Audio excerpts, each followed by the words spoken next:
ओम श्री गुरुभ्यो नमः। वेदांता गुरुजी चैनल में आप सभी का स्वागत है। तो आज हम डिस्कस करेंगे पातंजल योग सूत्र के दूसरे भाग यानी साधना पाद के 25वें सूत्र को। तो इसके पहले 16वें सूत्र में हमने देखा था हेय। हेय यानी जो दुख है वो किस तरह का दुख, जो संसार में हमें रोजमर्रा के जीवन में बाहरी वस्तुओं से दुख मिलता है वो दुख नहीं, ये जो मूल दुख है जो सदियों से कई जन्मों से चला आ रहा है, जो पुनर्जन्म से हमें मिल रहा है, जो हमारे संसार कारणों से हमें जो दुख मिल रहा है, जो 5 क्लेशों के बारे में हमने पहले बताया था, वो हेय है। सो वो जो हेय दुख है उससे छुटकारा अगर हमें पाना है उसे हम कहते हैं हानम। हानम यानी उन सारे दुखों से छुटकारा पाना। किस तरह के दुख जो पुनर्जन्म से हमें मिल रहे हैं, जन्म जन्मांतर से जो दुख हमें मिल रहे, 5 क्लेश है वगैरह, उन दुखों से जब हमें छुटकारा मिलता है वो स्थिति कहलाती है कैवल्य की स्थिति। और हर व्यक्ति का, हर साधक का ये लक्ष्य है कि हम उस स्थिति को प्राप्त करें। अब उस कैवल्य स्थिति को या हानम को हम कैसे प्राप्त कर सकते हैं, उसका क्या उपाय है, वो हम आज के सेशन में डिस्कस करेंगे। तो सबसे पहले हम चांट करते हैं सूत्र 25वां। सो वी विल चांट सूत्र 2.25। तत् अभावात संयोग भावो हानम, संयोग भावो हानम, तदृशे कैवल्यम, तदृशे कैवल्यम। एक बार फिर से पूरा सूत्र। तत् अभावात संयोग भावो हानम, तदृशे कैवल्यम। तो अब हम इसके शब्दार्थ को देख लेते हैं। तदभावात यानी तत् अभावात, यानी तत् यानी उसका अभाव होना, उसका यानी किसका, अविद्या का अभाव होना।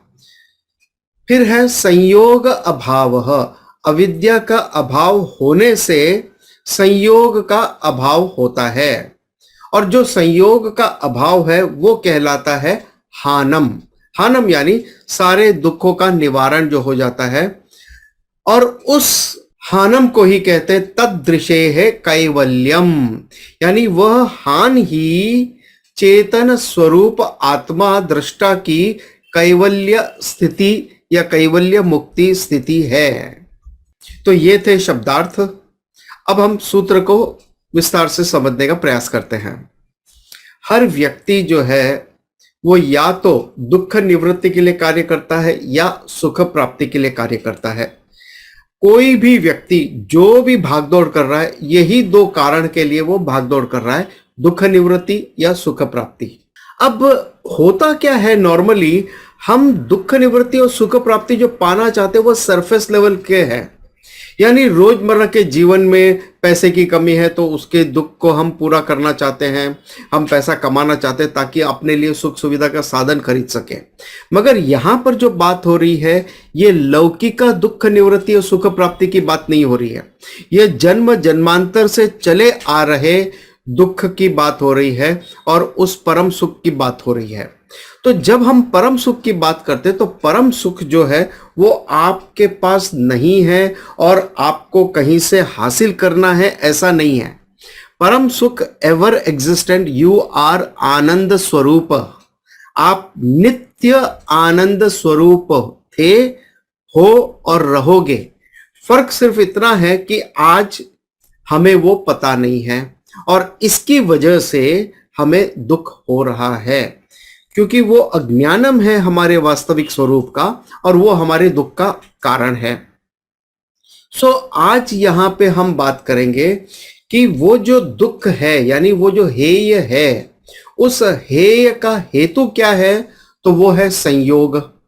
और उस संयोग का कारण क्या है, वो है अविद्या। संयोग यानी वही कंफ्यूजन, प्रकृति और पुरुष, दृष्टा और दृश्य के बीच का जो कंफ्यूजन है, रॉन्ग नोशन है, वो है संयोग।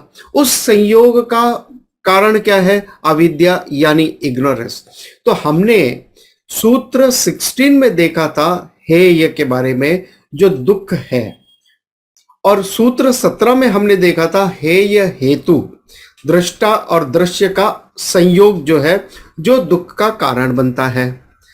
और सूत्र 23 में हमने देखा था कि ये जो संयोग है वो स्वशक्ति और स्वामी शक्ति के स्वरूप की उपलब्धि का कारण है।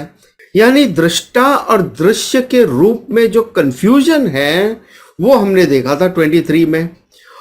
और 24 में यह बताया गया कि उस संयोग का कारण है अविद्या। अविद्या यानी ये मूल अविद्या है, ये मूल इग्नोरेंस है। और आज के 25वें सूत्र में हम ये देखेंगे कि वो जो हानम है, जो सारे दुखों से छुटकारा हमें देता है, जो कैवल्य स्थिति है, उसे प्राप्त करने का उपाय क्या है। तो किस तरह से अविद्या जो रुकावट है, जो मूल कारण है, और किस तरह से हम अविद्या से बाहर निकल सकते हैं। तो अब हम एक एक शब्द लेकर के उसके विस्तार को समझते हैं। यहां पर तत् अभावात, उसका अभाव होने से। अब देखिए नॉर्मली क्या होता है, यहां पे कोई रेफरेंस नहीं दिया है डायरेक्टली इस सूत्र में कि किसका अभाव होना है। तो जैसे हमने कहा कि ये सूत्र है, सूत्र यानी सूत्र इव सूत्र, यानी जिस तरह से कोई फूलों की माला होती है वो एक धागे में पिरोई जाती है और एक फूल दूसरे फूल से उस धागे के माध्यम से कनेक्टेड है, उसी तरह से सूत्र इव सूत्र यानी सूत्र यानी धागा। तो यहाँ पे पिछले सूत्र से कनेक्टेड ये सूत्र से कनेक्टेड अगला सूत्र, तो इस तरह से ये एक दूसरे से कनेक्टेड है।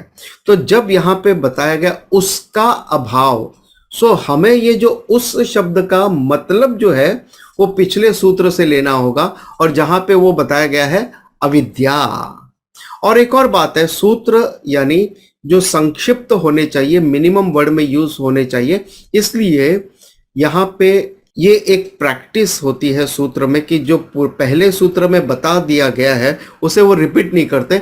वी हैव टू अंडरस्टैंड कि वो शब्द हमें वहां से निकालना है, और इसीलिए यहाँ पे गुरु की, टीचर की बहुत ज़रूरत होती है कि कौन सा शब्द कहाँ से कैसे लेना है और उसका क्या भावार्थ है।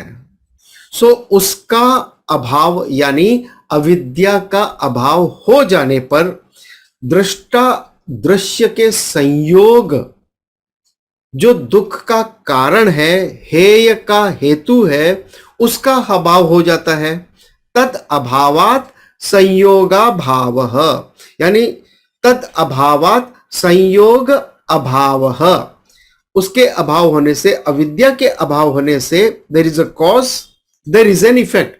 क्या है इफेक्ट? संयोग का भी अभाव हो जाता है, और उस स्थिति को कहते हैं हानम। संयोग का अभाव होने से क्या होता है? सारे दुख से निवारण मिल जाता है, सारे कंफ्यूजन से निवारण मिल जाने से सारे दुखों का निवारण मिल जाता है हमें।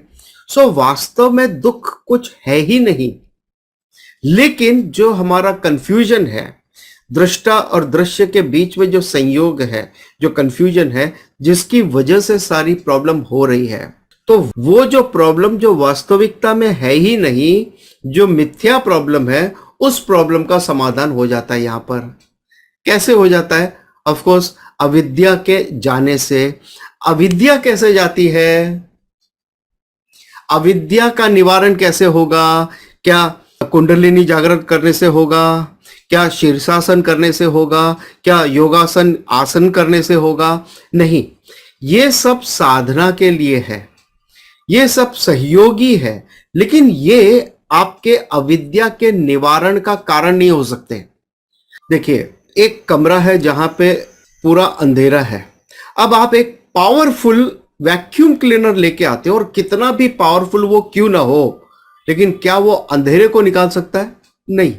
अंधेरे को निकालने के लिए आपको क्या चाहिए? एक छोटा सा बल्ब, छोटी सी रोशनी, इवन माचिस की तीली जो जल जाती है वो भी काफी है उस अंधेरे को दूर करने के लिए। सो अंधेरे का एंटीडोट क्या है? उजाला, लाइट, रोशनी। उसी तरह से अविद्या, इग्नोरेंस का एंटीडोट क्या है? नॉलेज। सो केवल और केवल क्लियर कट नॉलेज से ही आपके अविद्या का समाधान हो सकता है। अविद्या का समाधान होने से संयोग का समाधान हो सकता है। आपको हानम की स्थिति प्राप्त होती है, जिसको हम कैवल्य स्थिति भी कहते हैं। जो फाइनल स्टेज है वो स्थिति आप प्राप्त करते हो अविद्या के निवारण से। सो कॉज क्या है प्रॉब्लम का? अविद्या। समाधान क्या है इस प्रॉब्लम का? विद्या, द एंटीडोट ऑफ अविद्या। सो विद्या यानी नॉलेज मिलने से, क्लियर नॉलेज मिलने से आपके सारे प्रॉब्लम की जड़ से समाप्ति हो जाती है। सो अब ये हानम का उपाय यानी अविद्या का निवारण कैसे हो, अविद्या का अभाव कैसे हो, सो ये हम जानेंगे अपने अगले सूत्र 2.26 में, जो हम देखेंगे नेक्स्ट सेशन में। और अगर आप हमारा अगला सेशन मिस नहीं करना चाहते हैं तो इस चैनल को सब्सक्राइब करके बेल आइकन को क्लिक कर दीजिए और सारे नोटिफिकेशन को ऑन कर दीजिए, ताकि आपको हमारे नोटिफिकेशन तुरंत मिलते रहे। इसके अलावा आपके कोई भी कमेंट्स हैं तो नीचे कमेंट जरूर कीजिएगा।